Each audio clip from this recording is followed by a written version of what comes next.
முதல்ல நல்லா ஒண்ணு கேட்டுங்க. இது சிம்பு அதுக்காக கூட்டணவங்க கூட்டம்லாம் இருக்குது ரெண்டாவது பட்சம். இது தமிழோட கூட்டம், தமிழ் நாட்டுக்கான கூட்டம் இது. சரிங்களா?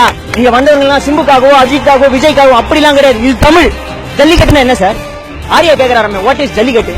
நான் கேக்குறேன், what is acting? How dare you talk about this? உனக்கு என்ன தெரியும் தமிழை பத்தி? கேரளால வந்த நாய் நீ, உனக்கு என்ன தெரியும் தமிழை பத்தி?